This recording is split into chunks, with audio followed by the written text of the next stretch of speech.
Welcome to Placecast, a local policy innovation partnership hub production based at the University of Birmingham. Placecast is essential listening for those keen to explore the ins and outs of knowledge mobilisation for influence in central and local government, based on the view that it is only through animating the power of place-based leadership that the wicked problems of 2026 can become more manageable. Whether you're a researcher, citizen scientist, an activist, a professional working in the public sector, a civil servant, politician, analyst or entrepreneur, we believe that it's through our networks that most solutions can be assembled, tested and the learning shared before we go again, and that universities can act as the repositories and observatories of these efforts. We're based in City-REDI and rooted in the LPIP programme funded by ESRC, AHRC and Innovate UK. This podcast aims to highlight knowledge and evidence-based ways of working and the strategies needed to make a real impact on the decisions that shape our society. Our guests are change makers from across the UK, with stories about the ways in which influence can be achieved. We focus in particular on some of the connective tissue within and between sectors for clues as to how to animate place-based leadership, as innovating is a team sport best done in the open. Please contact us with feedback on the episodes, or if you'd like to be a guest or have strong views on the processes of advocacy, lobbying, public campaigning. In fact, if you have strong views on the definition of advocacy, lobbying, public campaigning and more, unpacking how research and evidence connect with neighbourhood, local, city, regional and national missions. I'm here this morning with Joseph Owen, Nicky Marsh and Cara from the University of Southampton. Good morning. Morning. Morning. Joseph, do you want to introduce yourself and your colleagues? Yes. Hi, everyone. I'm Joseph Owen. I'm a researcher in the English department at the University of Southampton. So I'm a literary scholar by training. And I've been working on place-based projects that focus on culture and their relationship to place and community for about 4 or 5 years now. And my colleague is Nicky Marsh, who was the PI, the leader on some of those AHRC-funded projects, and Cara Headon, who was the Community Development Officer from the Mansbridge Heritage Project, our latest in the long line of Towns projects that we've undertaken. Can you explain the Feeling Towns project in a nutshell? That was a project that we undertook in 2022, and that was following the Levelling Up agenda. So we were interested specifically in Pride in Place, which was one of the missions of the Levelling Up white paper. There was a desire from the UK government to restore Pride in Place. And we were very interested in what that meant and what the implications of that were. We noticed that any kind of metrics or measurements for understanding pride were exploratory. The government didn't really know how to measure it, or let alone understand it. So we were interested in exploring in different places across the UK, and we did field work across the country, what pride in place meant to different communities, and not in that kind of econometric sense, but in their feelings about place, their lived experiences, their felt experiences about where they lived, and the histories of those places as well, all of which constituted a kind of different idea about what pride was. So one of our main kind of findings, obviously, quite intuitively in lots of ways, is that pride is complex. It's bound up with lots of other feelings, such as shame, and pride is place-specific, so it's different depending on where you go. We did a lot of work in Darlington, for example, where there's a lot of pride in the railways. There's a big history of the railways in Darlington. Whereas in Southampton, for example, where we're based, our institution, that is much less prevalent as a kind of indicator of pride. Bringing those insights back to government when they wanted to kind of measure and aggregate pride as something that could be kind of compared across different areas and sort of pitted against one another was the intellectual thrust of our work, I suppose. And that work is now extended across different projects that have led up, like I say, to the Mansbridge Heritage Project, where we've worked with Cara. And how fortunate for you then that the Levelling Up white paper mission has become then the most identifiable subnational policy of the new government. Did you just land lucky, or did you think that pride was going to matter more and more as time went on? You always land lucky. You always land lucky. Born lucky. The idea that we can plan any of this, I think, is one that, we've all relinquished. Yeah, we keep saying the word fortuitous, I think, in meetings. We go, this is fortuitous when they don't. But what I think there is a luck to it, but I think there's a logic to it as well, insofar as we knew when we were following Pride in Place initially as part of the Levelling Up agenda, that local authorities were trying to respond to it. That was one of our key kind of, findings, is that local authorities were now trying to measure and understand pride, or, when they're putting together their levelling up funds, they're trying to say this will boost pride. Where do we find the evidence for that? And government weren't providing an obvious steer for those local authorities. But I think for lots of councils, it became something that they became quite invested in. They liked the language around pride in place. Similarly, we found that quite a lot of local authorities quite like the language around beautiful places or beautiful houses and beautiful homes, which was a kind of go thing. So I think there's always long tail to what central government decides from a top-down kind of perspective, and then what local authorities kind of invest themselves in and get used to. So I think that language of pride in place was still quite embedded in the policy system, even at a local authority level, but presumably as well in DLUC, or Department for Levelling Up Housing and Communities. Presumably that language of pride and those expectations around pride in place as part of their processes was still entrained to some extent when it became MHCLG again. So I think there was a kind of policy trail which made it easier to pick back up that pride in place language and those semantics. And yeah, very fortunately, that's what they labelled the new regeneration funding. So yes, we're keen to kind of reiterate some of those initial findings, but translate them as well for these new neighbourhood boards in particular.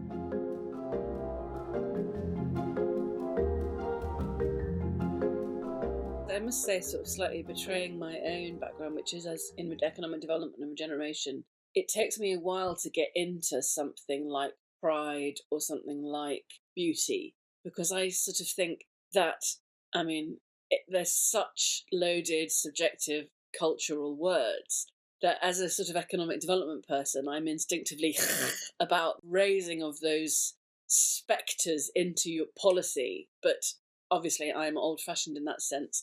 We came from that too, from that position. We were worried that, and rightly worried, I think, that the idea of pride in place and emotional governance was kind of a fig leaf for not dealing with inequality. Yeah. Why aren't we dealing with structural inequality that we know about? Why are we thinking about people's emotions about place, which are ephemeral and complex and relational and short-lived? So we did, but then we found ourselves, I think retrospectively, we became really clear that this was an okay strategy with this two-faced policy. On the one hand, we were working with partners who did believe in pride in place, and it was important, and we had to respect that. That's what working in place means.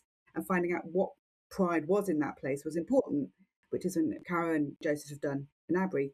But on the other hand, we could pull back and say on a kind of meta level, this is a terrible language for policymakers to use. And let's unpack what they're actually doing with that. So I think even though pride in place has run through these two successive governments, it's actually flavoured differently. So for levelling up, it was about home ownership, it was about private places. The proxies gave away, it was about reducing perceptions of crime. The proxies gave away what it was really for. Whereas in this moment, it's about something else.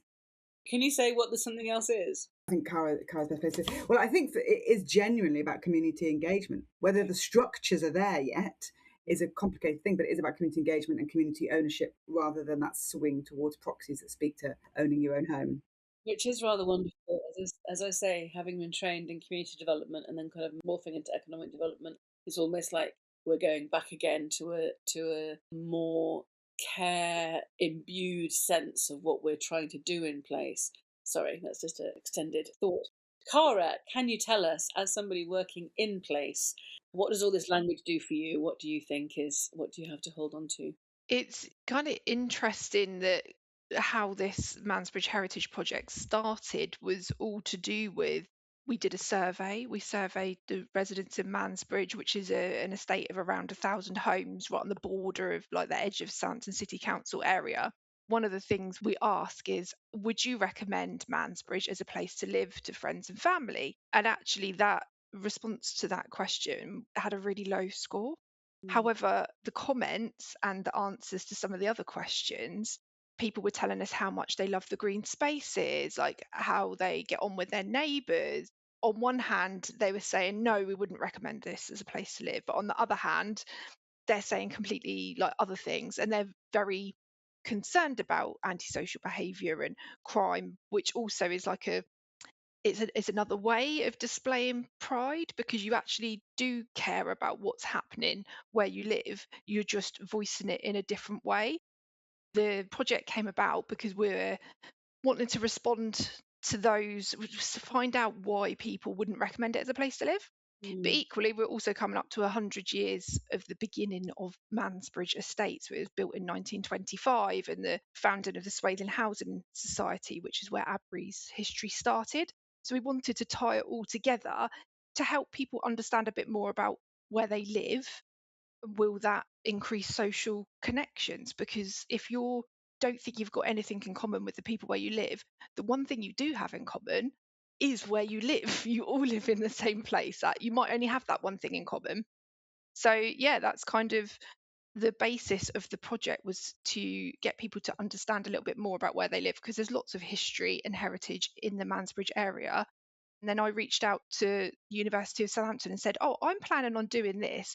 Is there anyone at the university that would like to be involved? And that's kind of how it all sprouted from there. Oh, brilliant. So that sort of estate-led regeneration I've got a lot of experience of, particularly, I don't know your context, but Blackbird Leys in Oxford, again, similar, very large estate at the edge of the Oxford Ring Road.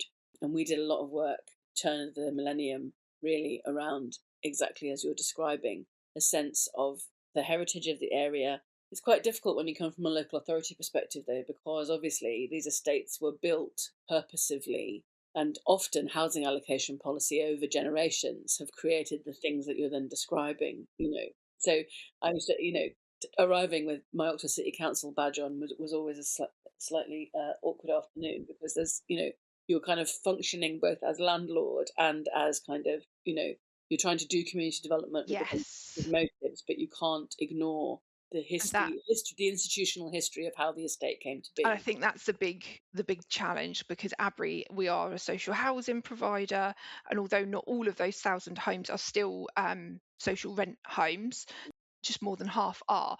The way I kind of saw it is, when people were answering that question about would they recommend it as a place to live, they weren't considering the wider area. They were probably hyper focusing on the flat or the house where they live. Yeah. So it was trying to get people to realize what's around them. There's so much history and things to do and places to go, and like just walk out of your way to get people to appreciate what there already is. And I think also what you're describing from the sort of playbook of asset-based community development, you've got a long list of assets. You have got green spaces, you've got community spaces, you've got all those kinds of things. But what you're really trying to get into is, how does all that add up into a place? But then equally, with these sort of highly emotive pride and respect, in a way, for place, it's, in some ways, the things kind of collide in the middle, don't they? Joseph, you're a fellow at LPIP, are you? Do you then take the work and bring it to Birmingham with a proposal? How did that work? Yeah, so there was a call for the LPIP Place Fellows, and I think I just noticed, obviously you have lots of different themes, and it just felt a lot of our work over the End Towns projects just cut across so many of them, and it was a kind of, almost didn't know which ones to say. We could bring some interesting kind of insights to, and I think obviously we're arts and humanities, so it's a slightly different perspective, I think, than to lots of the other LPIP Place Fellows, which is hopefully useful, or at least we're suggesting it is, to justify our existence. But particularly the communities in their places sub-theme, and it was the felt experiences sub-theme, felt like we had a lot to contribute to. We did some subsequent work after the Feeling Towns project on qualitative data particularly, and thinking about what a qualitative data observatory might look like, and gathering together all this lived and felt experience and testimonies from place, and how that could be made, aggregated or made useful for decision makers as part of a kind of decision making process about place, in the same way that obviously econometrics forms a lot of the basis of understanding about a place. So I felt like we had a lot to offer as a university, but also as all the partners that we've worked with along the way as well, to some of these questions. And also it cuts across culture in place, because a lot of our work has been to do with cultural placemaking and the relative successes and failures of that, but also the data in place stuff as well. And one of the first outputs I produced for the LPIP hub has been about qualitative data and using that in a kind of place-based data observatory context. It seemed like a really good way of extending and amplifying the work that we've been doing. And we will put all of that in the show notes if you are interested in the possibility of policy based on these kind of metrics. We've been describing, this sort of hyper-local scale, neighbourhood scale, estate scale. What is the potential for, if we did genuinely work in a hyper-local fashion, in a mature sense that was embedded and sort of worked? What might change as a result, and what might the size of that prize be? I'm quite interested in the way that the scale of the neighbourhood and the estate, it merges sharply into view and then kind of recedes from view and comes sharply into view again in policy terms. What would change? Yeah, what would it could look like change? if we were working, if we had true sort of place-based leadership at the scale that you've been working at? Yeah, and it was sustained over time, because that's the thing that we've seen, is that we see, we all know the effects of cliff edge funding and projects come and go. I think one of the things that really stays with me is when we were working with one of the big locals. There's organisations that kind of preceded neighbourhood boards in some ways, and they were talking about an intervention to clean streets. Very kind of, classic Sunday morning, you do a kind of community walk and you've got the litter pickers and you talk about the place and you pick up the litter and, you take pride in place and you're outside, and it's a very, it's a very kind of established model. And they said that it worked. Their green places got cleaned, but the community didn't want to do it together. What worked is that they would come and pick up the litter pickers at separate times by themselves and do their bit, do their patch, do around their garden, but actually not think about this as a place or not think about this as a shared place. And I think that's the result of a very long, complex history that I think lots of us are familiar with. So for me, the real prize, I think, in place-based working is thinking about the commons, is thinking about the collective, is thinking about shared ownership. And that's what leadership, cultural infrastructure, social infrastructure, all of that needs to be built up. That's a very complex piece. We know that. But it's not enough to just put those services there. We've got to change the mindset of wanting people to identify with those services and want to go out together on a Sunday. And, we know the well-being benefits. We know that loneliness is bad for us as smoking. There are obviously, economic benefits of doing that. But I think that's what it means for me to think about place, that this big local was a successful big local in its own terms. It existed, it had a place, it had communities there. It didn't really work. It just offered these things. So I think for me, that's the thing that stuck with me, that I think I'd like to move the dial on. It's really interesting, and and also as there's more pressure on kind of management and governance of green space. I mean, local authorities are largely pulling back from active management of parks than they might have done in the olden times. You need to animate your kind of civil society to sort of pick up some of the slack that is there. Very interesting. Cara, what do you think about neighbourhood working? Does anything leap out to you as a scale you're familiar with? Following on from kind of the findings from the Mansbridge Heritage Project, as a housing association, we are very survey based. That's how we find out information about our communities. Is we use research data, both internal and external, and we tend to just survey as many people as will respond. But we use so many different creative methods through the Heritage Project. And since we've published our toolkit, we're really looking at taking these creative methods into other geographical areas where we focus our community investment, so that we can get to know our communities better. Because you only get so many people answering a survey, or you get the same people that you always speak to answering surveys. And we found some really interesting things. I mean, I think one of my favourite ones was the litter collage. So what people always complain about litter, because it's really visual and people see it. So we got a group together to do a mini litter pick, but to use that litter to create art. And they found a bashed up, I was just going to get them to do it on cardboard, but they found a bashed up internal door, and they used that as a base, and they were talking about how that represents anger and people shouldn't get angry about things. And so they stuck all the litter on, but then they also painted it really green and glittery, because it's a garden city area in Mansbridge. So people were like, no, let's really make this pretty, and let's not focus on the litter, and let's focus on the positives. So I think that was really, really nice. So yeah, I'm really positive that the work we've done in Mansbridge, we're now going to scale up across 58,000 homes across the south of England. So there's lots of potential to kind of use these creative methods in different areas to get to know our communities more than just surveying people.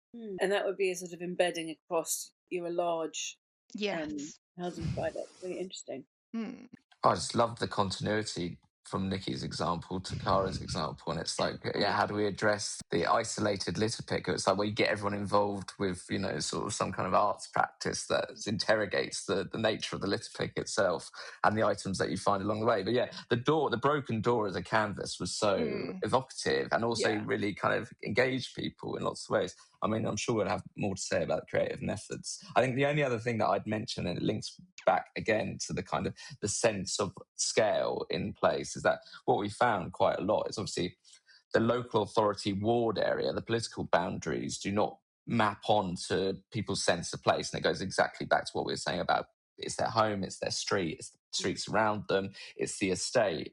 And particularly we found in Southampton in different places is that even though the ward area, as designated by the council, has the same name as the estate, it actually extends beyond the estate, but people do not conceive of their place as the ward boundaries. They conceive of it as the estate. So there's always this mismatch in perception we find sometimes between local authorities and how they conceive of a place and how it's named and how people name their own place. And there's that mismatch between the actual geographies themselves, which I think that's what that kind of commons community work can sort of actually really kind of address and sort of, or at least foreground those sort of challenges and issues and mismatches. And I think in and of itself, the way that we built social housing at a certain period, thinking very clearly of Lindsay Hanley's book about estates, where she describes like the minute you're on the estate, it's almost like a curtain closes behind you. That's absolutely, these communities were built, as you say, either as a garden city or, again, Blackbird Leys. It's very clear where the estate isn't and where the estate is. It's a really interesting point. So that also affects our understanding of what social and cultural infrastructure is going to do in that place. Because one of the things that we found is that there could be a Sure Start centre which covers that ward. People in that estate will not go there or use that for lots of complicated reasons about buses, but also about local rivalries and them not feeling welcome there. So unless you understand that place and identity of that place, you can't really think about services. Yeah, and so again, a bit of my experience, we had one of the pilot Sure Starts in Rose Hill, which was a different estate. And the geography that had been given by the Cabinet Office, of course, included the ring road and a community the other side. Yeah. And, Rose Hill Littlemore Sure Start, which was the sort of official naming of the thing, it made no sense. There was no way in which Littlemore and Rose Hill, were small pockets of deprivation split by a fast road. It's always the problem of the boundary that we have rather than the community's life.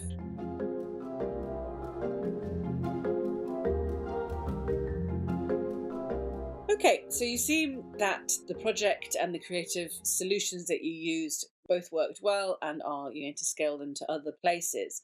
If I could ask you to just dig a little bit more deeply into the characteristics of the story itself. So was it specifically about the resource? Was it about people? Was there a political commitment? Was there some longevity? What made it work as a good example of estate-based regeneration? On the Mansbridge Heritage Project specifically, yes. So Cara, as mentioned, engaged with the university and did that brilliant thing that is so tricky for so many external organisations and potential partners, which is to try and navigate the university and understand who to speak to and be quite dogged and intrepid and persistent, inquiring, going, oh, I'm doing this work anyway. Can the university support in some way? Can we commission the university to do research? It's hard enough in a university to understand how to do that, let alone externally. So as with many of these projects that are fairly successful, it requires an incredibly tenacious partner to kind of really carry a lot of the load of the work, but also to kind of even set up those relationships to begin with. So I think you'd put it around a few colleagues, and then you were directed to Cara, Joanna Safair, our colleague, who is part of the Southampton Institute for Arts and Humanities, which Nicky has also been a co-director of. So we're all quite embedded and sort of interlinked as colleagues working in this kind of culture and place area. And then Cara had early conversations with Jo, and then from there, that's where the project was kind of developed and the scope of what we as a university could do to extend and amplify some of the work that you were already doing.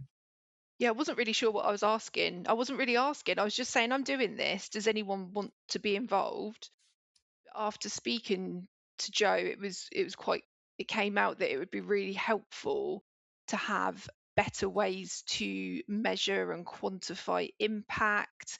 I'm quite good at the doing part, and I've been working in the community for now nearly 10 years this year, so I'm good at that part. But it was trying to work out how could we kind of measure the impact and come up with some different ideas and work together with those creative methods. So I had a couple of ideas of activities and things I wanted to do, but it was really having the university's input about like, how do we measure that? How are we going to understand what people are telling us? So yeah, that was really useful to me. We were able to kind of supply some straightforward stuff around surveys and gathering data and research methods in that kind of fairly conventional way. But I think the real sort of your interest in our work was predicated on the work we've been doing with creative methods on previous projects. So on the Feeling Towns project that we'd undertaken before, we trialled and tested a lot of different creative methods. That was a large part of the grant. It was a kind of this kind of testing lab, I suppose, for different types of methods. So we worked with emoji maps, we worked with timeline drawing. As literary scholars, we were very keen to work with poetry, so we did a lot of work on kind of poetry collage and different types of poetry workshop as different means of eliciting people's feelings about place. That was the initial kind of thrust of that sort of work. And then for the Mansbridge Heritage Project, we were able to work with brilliant local facilitators, well, several local facilitators who were able to undertake workshops with the community. So in the Roundabout Cafe, which is like the kind of central spot where ABRI works and where people kind of walk past, and it's a very kind of like active communal space. So we were able to hold regular, and that was really important as well, really regular. Was it weekly, Cara? I think it was weekly. Yeah, we did it weekly for kind of like 7 or 8 weeks, but I'd already been holding before I reached out to the university. I'd already been holding like we'll call them Mansbridge memory sessions, because I basically found a box of really old historic photos from the 1920s onwards. So I was holding regular kind of monthly drop-in sessions at Roundabout Cafe where people could come and look at the photos, look at some old documents, and I was quickly like busily writing down little comments and snippets of information, and it was just lovely. It was just the most heartwarming sessions. It was a mixture of people that currently lived on the estate or people that used to live there but had moved away and were coming together, and they might not know each other, but they had things in common or people in common, and it was lovely. So I got a lovely document with all their kind of memories. So I just started doing that, but that kind of led on to all these other methods that we used.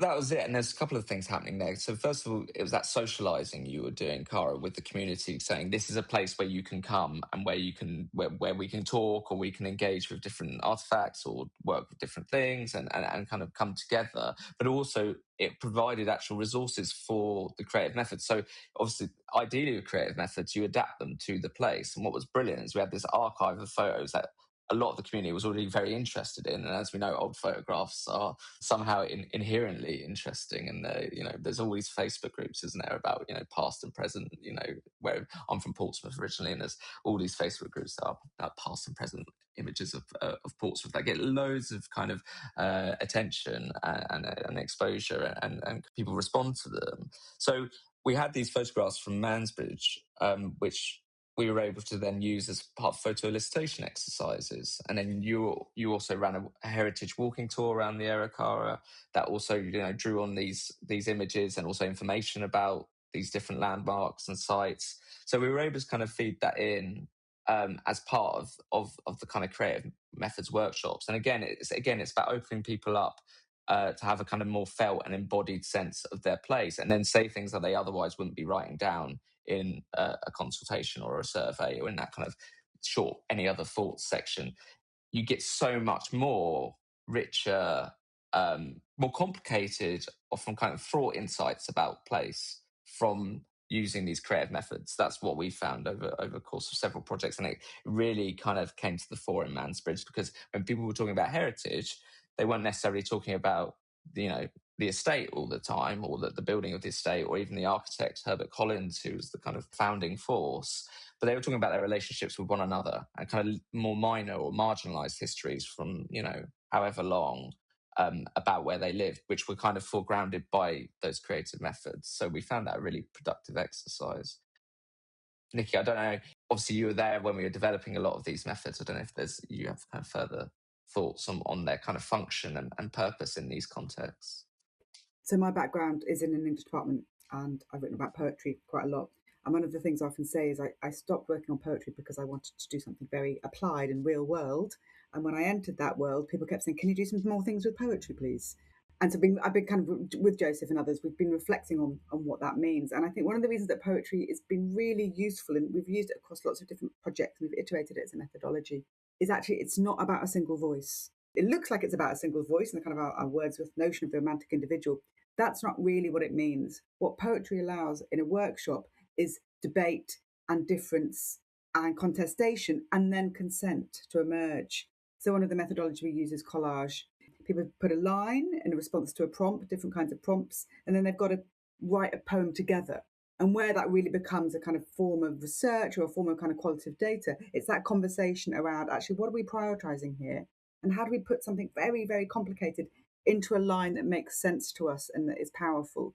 And I think it's that process that has made poetry, I think, across different projects really, really useful.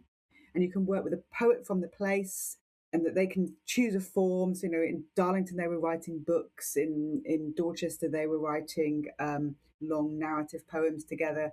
On the Isle of Wight, they were writing kind of these kind of shorter poems that we've turned into sound pieces. So I think there's a lot there, which is about collectivity again, actually. Gosh, yeah. I think what you're all describing in different ways are the thickness of meaning, either mobilised by semantic, so words, but place inherently is even just situating a place as in not an administrative container or whatever involves layers and layers of not quite this, it's that. Oh, it's not quite that, it's this. So that specificity. Exactly. There is clearly a really...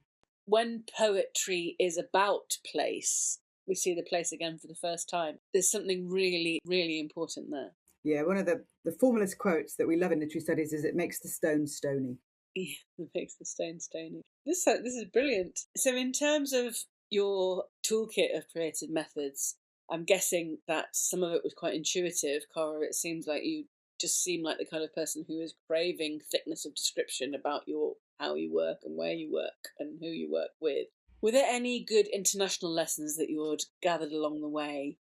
Personally, I like to do things slightly differently to some of my colleagues. I've had a long-running music group for mental health running at Roundabout Cafe. That's mainly to reduce social isolation, but under the banner of let's come together and sing in a really informal way. So that's kind of a bit unusual. That second point you made, Nicola, about letting these things evolve from place, that's the way we iterate those methods. It tends to be from the place. And when we worked, I mean, it's easier in some places than others. Obviously, we did some work in Ledbury, which is in Herefordshire, as part of the Feeling Towns project, and obviously they had the poetry festival there, so that really was an obvious kind of hook to kind of think about volunteering in that place. So we haven't really worked, I mean, we've looked, obviously, when we were developing the creative methods, we did look in the literature, and that's an international literature.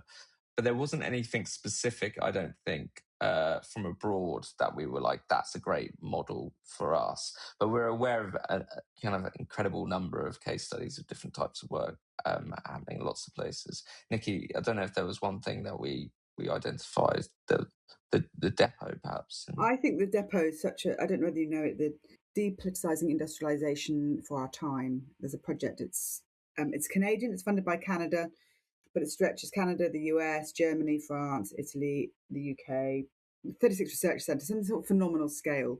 But what I think is great about it is that it is based, why it's been a kind of model for me, why I've been interested in what it's been doing, is that scale allows this comparativeness always, and allows us to think about deindustrialisation and place, which is what we're talking about here in different ways, and is to think about it as intersectional.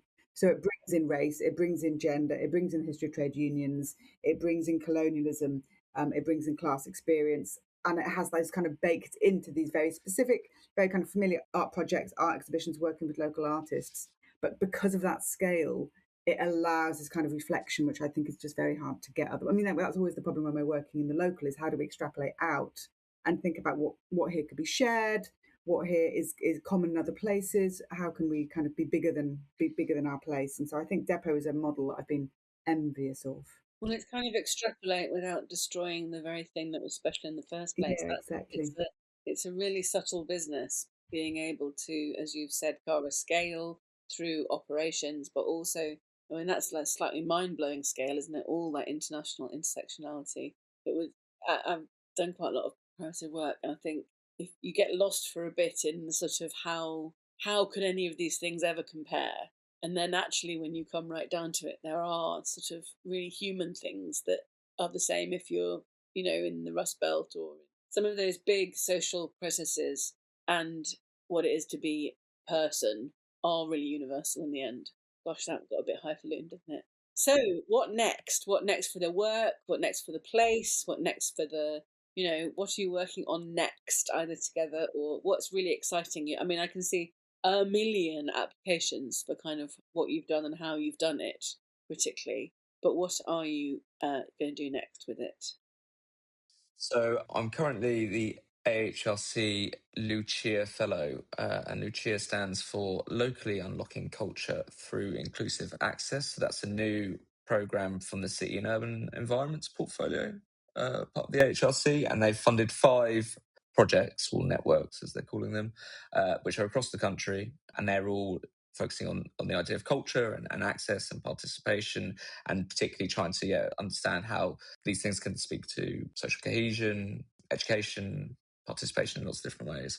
So I'm the fellow who's kind of convening those projects, but I'm also running my own project on the visual arts, and it's looking at a new model for visual arts participation. So thinking about visual arts as a practice, as theory, as methodology, as socially engaged practice, and thinking about what it can do to address some of those social outcomes, which are obviously particularly acute for local government. So I'm seconded as well with the Local Government Association, working in their culture, tourism and sport team to try and translate some of those insights, some of those experiences of visual artists, some of that research around the visual arts to understand how they can work with visual artists better to engage with communities. So that's that kind of broader thrust of that work.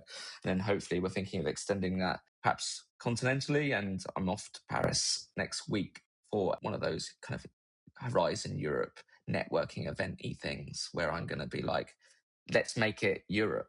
Let's make it Europe. And Nicky, back to poetry or back to place or back to place poetry, or what do you do? Well, I've got to stay with Pride because of the neighbourhood board for that being rolled out. So I'm working with Joseph and some colleagues from Sheffield Hallam and Plymouth on thinking around how can we use what we've learned to support these neighbourhood boards, because they've got the same challenges and they don't really have the infrastructure to do this kind of sustained community engagement. They don't have the metrics. They're being charged. History is repeating itself. We can see that. So how do we get some kind of baseline research in now? How do we think about longitudinal measures now? How can we think about qualitative data now? So working on that as a project that needs to take place in the next 12 months. But I've also gone back to literature, not just poetry, but poetry as well, to think about housing and the housing crisis, and the way in which the housing crisis is being written about by contemporary writers, I think gives us another way of thinking about precarity and experience. And it puts that into a really interesting history of what housing means. Housing and literature have always been sort of synonymous with each other. Home as well, home. Yeah, plots and plots. So exactly, so thinking about that. So doing both sides around housing.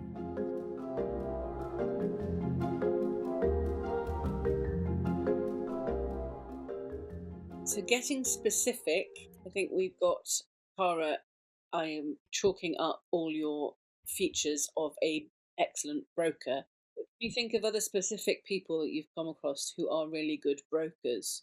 And then I should explain, in my world, a broker is like a Lego brick, and it bricks onto a good place leader. So all place leaders are brokers, but not all brokers are place leaders. I think that's the formulation as I've got to it at the moment. So brokerage is the kind of leadership which you've been describing, Cara, intuitively feeling into deep meaning making and all that malarkey. But a place leader is somebody who have the leadership of a place kind of conferred onto them, or it's their kind of job or role or whatever. So just all three of you, if you think of a specific person who's a really good broker or a specific good place leader that you've worked with, Cara. Thoughtful. And we're not just allowed to say Cara. Cara. We prepped to say Cara. We've practiced. Yeah. I'm getting the feeling that Cara is a really good broker. It's already been revealed to you. That's Yeah, the it has problem. been, the revelation has happened. Exactly. I did a thing with Birmingham Citizens recently all about animation, and they were kind of, by this point it was like, well, clearly the work of Birmingham Citizens is doing a thing.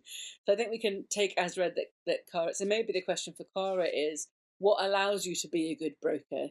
Is it about having a lot of, you can do whatever seems to make sense with your community? What again, imagine you're handing over to somebody and saying, this is the job, this is how to do it well. What are those conditions? If you have a partner, in this case Cara, who is able to kind of explain what the ask is, what the need is, and do a lot of graft, really, for, insofar as being available to talk and to be kind of engaged with the kind of co-creation of the work. And again, we talk about co-creation, all that sort of thing, or co-production. This is genuinely was because it was Cara bringing all the insights and all the knowledge from her place, from Mansbridge, and then us being able to kind of respond to that, really. I mean, we were responding to Cara a lot of the time, not leading Cara, but Cara was leading us. And given the nature of capacity in universities on all our time, we don't have loads of it. So if we don't have a partner, even if they've commissioned us, it's not tons of money, obviously. So it requires, incredible commitment on behalf of the partner to kind of really present the work and give us obvious routes to feed in and support. And this was, it was a small project, really, but we made it look like a massive project, really, relative to the sums involved.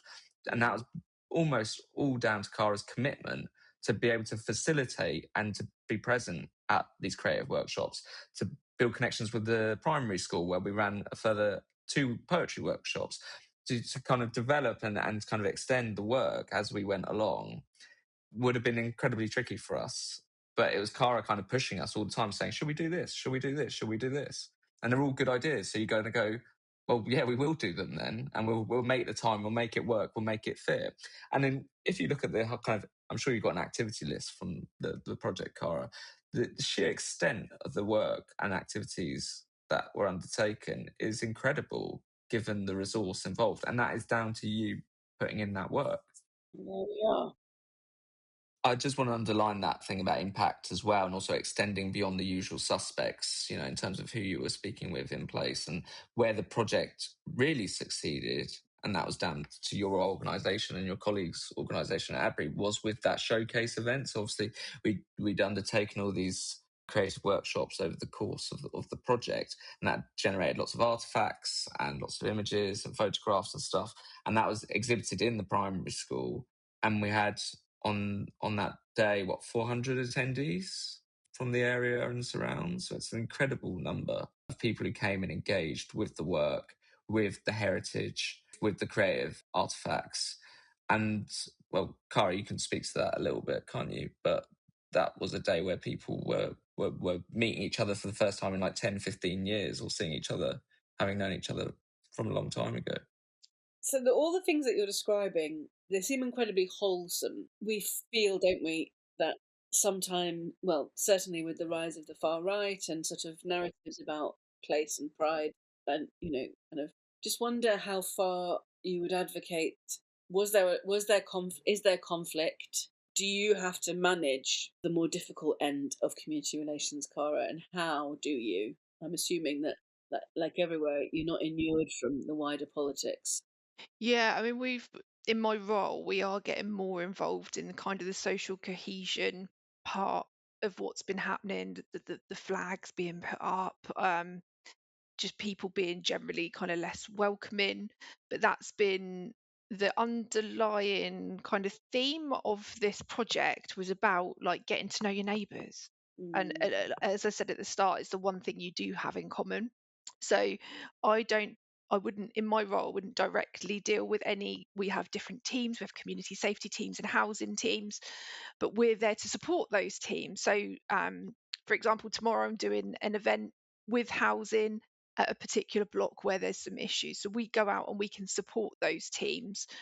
And it might be that we'd run some projects or some activities with the a hidden agenda of improving social cohesion, Yeah. but without it being really obvious. I just wonder if, as I say, everything you've described is so kind of careful and nuanced and about making meaning. But there are, of course, we see it everywhere. Very, the past isn't a settled thing under which everybody was kind to each other, as Nicky was saying about deindustrialization across the whole world. There are, political and economic forces that come to bear on your place, and some of the analyses of the past or pride in the past can be antithetical to kind of a progressive or kind of hopeful future, I guess. And like again, nowhere in this nation is inured to the fact that symbols like flags, things like that, these are really multi-layered artifacts in place. Nicky, you look like you want to comment. I think we started off thinking that was going to happen. That's what we were going to uncover. If anything, people feel very strongly what local pride is and what national pride is and civic pride is, and they don't conflate them in a way in which we kind of expected them to move into that kind of register of national pride. They don't even feel pride in Southampton; they feel pride in their park. So it doesn't go up to the national very quickly. Was one of the things that we found. If anything, the pride agenda that was conflated was the LGBTQ agenda. That was confused in people's mind when they're thinking about pride in place. When we literally had meetings with organisations and volunteer groups, and they thought that's what we were talking about. That's what they think about pride. So I think, although we started off because it was under that kind of Johnsonian moment, thinking it was going to be about the flags and everything that the flags represented and continue to represent ever more so.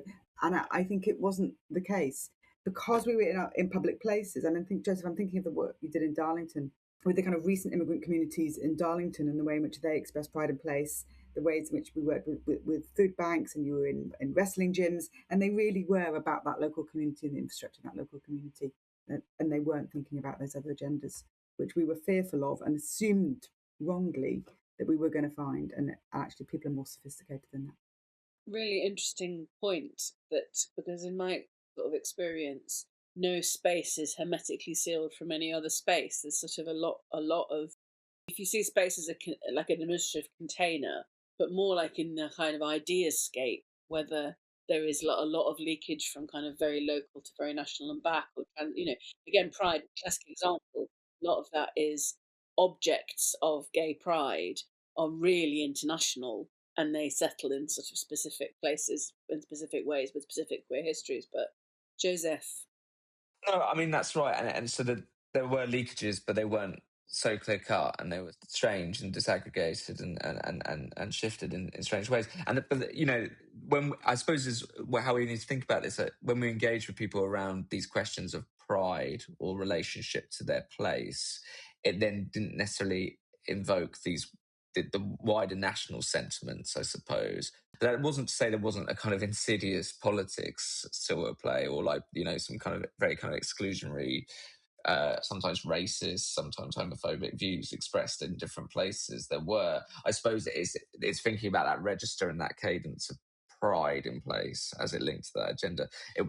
That was less clear cut, those relationships, as Nicky points out, between the local and the regional and the hyperlocal and the national and so on. There's one thing I wanted to come back to, which when Nicky was giving the example of Depot earlier, I thought was really interesting, thinking about deindustrialisation. In Mansbridge, the Ford factory, which is nearby or was nearby, is the kind of, was the employer. That's what Mansbridge, supported, basically, employment of the Ford factory. And obviously that's now since closed. So a lot of people who lived in Mansbridge who we spoke with had either worked in the factory themselves, or their parents did, or their grandparents did. And that's that kind of classic lineage we might expect.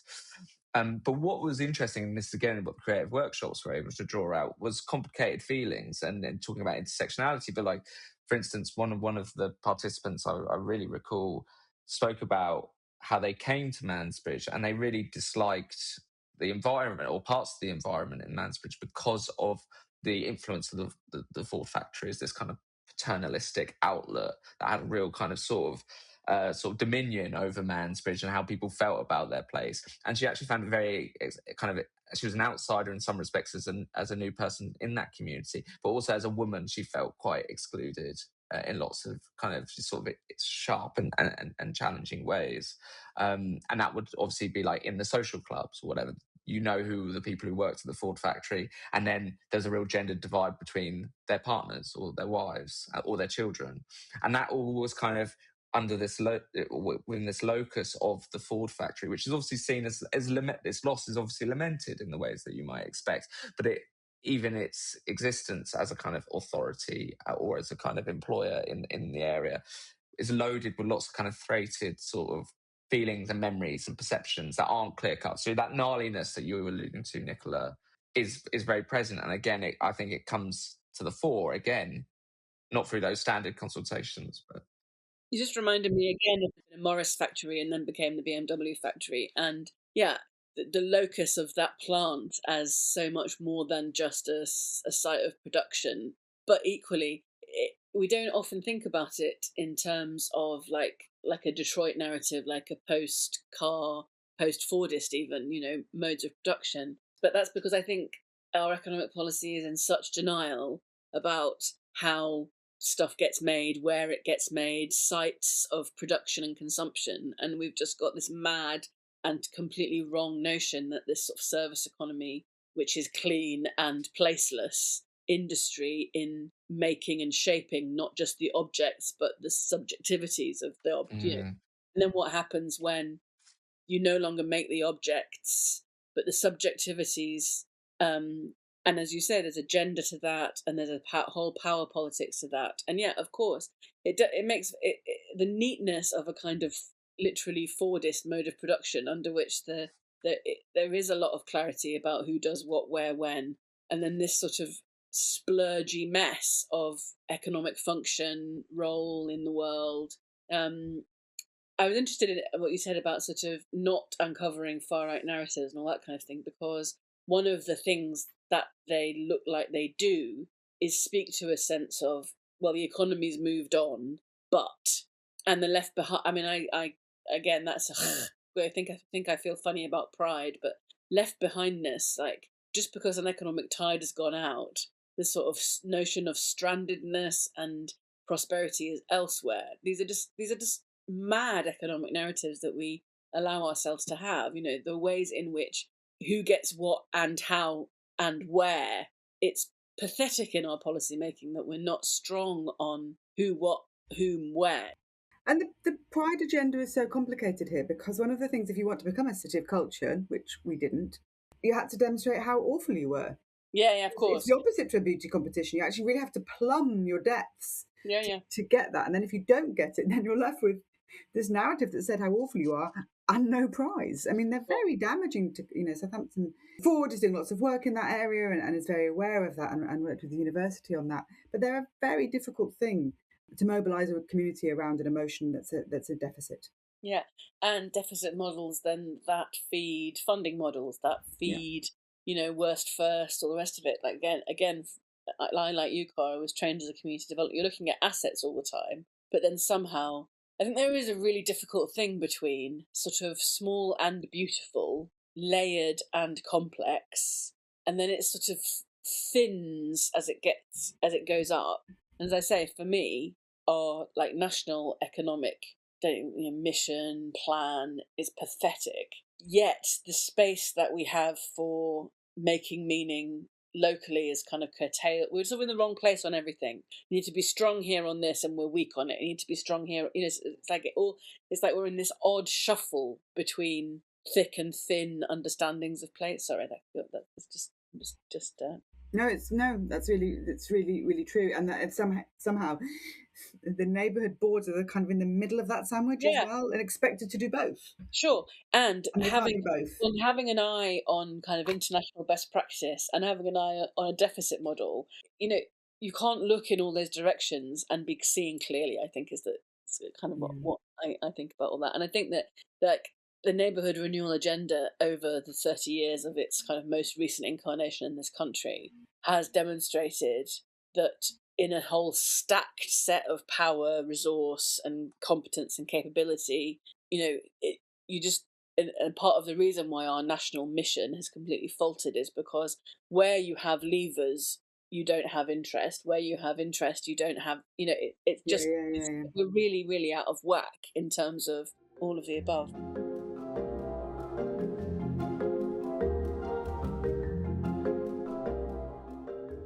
I am going to let you have a wave of my place-based innovation magic wand. You have to be careful with it. You can grant a wish. You have absolute power to do one of these things, but you must use your powers to make a tangible change to a specific place.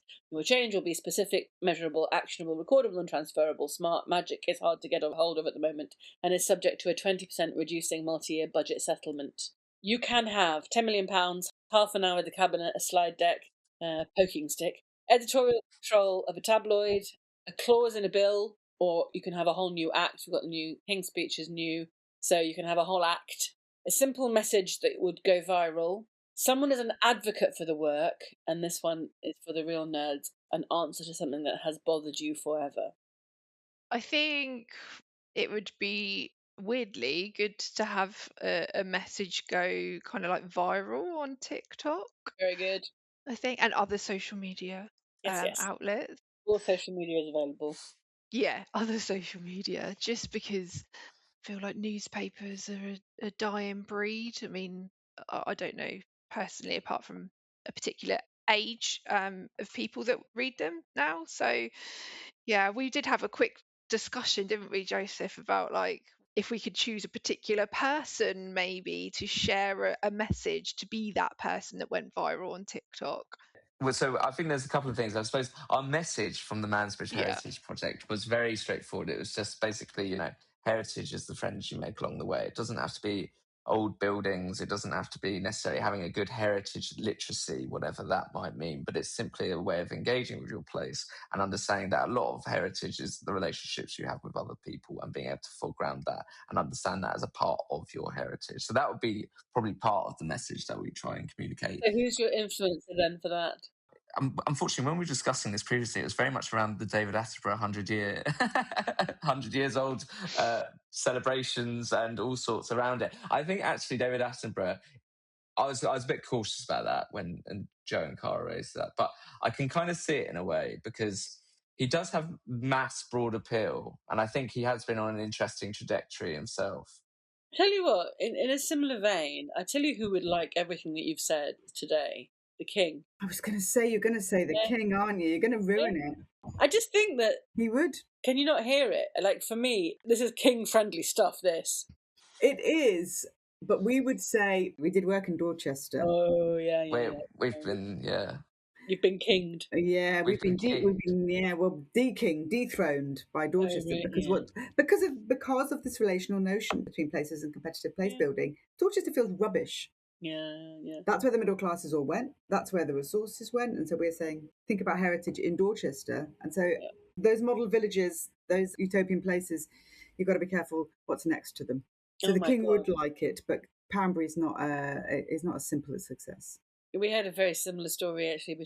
There was work on millennium communities and also an urban Poundbury up here. To say that it did not succeed is an understatement of all. I just think in terms of the point, Joseph, that, the living heritage and it's all about the relationships you make along the way, I can see that would be appealing. All right, so you want David Attenborough, I suggest the King. Nobody agrees. We said David Attenborough and a young influential person, but we couldn't actually think of someone to pair him up with. We were all too old to actually know of anybody who would be relevant. Right, so you've got influencers. Nicky, do you want any of the other levers? I left this to them. Legislation we'd want, surely, in this brave new world. Well, I'd really like to tax second homes out of existence. There we are. Bosh, you can have that. Does that if that helps, good. That would help everything. And we'll sort social care while we're at it. Is this just a shopping list of things we want? Well, in terms of place, taxing second homes out of existence and reinvesting in social housing is what we need to do. I think we could be radical. We could just seize them. Yeah. They just shouldn't exist. Yeah. No one should own more than one home. Let's seize them. Good idea. And empty homes. Get rid of them too. Yeah. Seize them too. There's enough housing. God, seize them. Right. Well, that took a turn. Thank you so much for joining us. We set out to mine insights from experts, real-world case studies, practical tips, career advice, not sure, and to spotlight the solutions as well as wave the place-based innovation magic wand. And we have. That was great, everybody. Thank you. Thanks. That was brilliant. Thank you so much.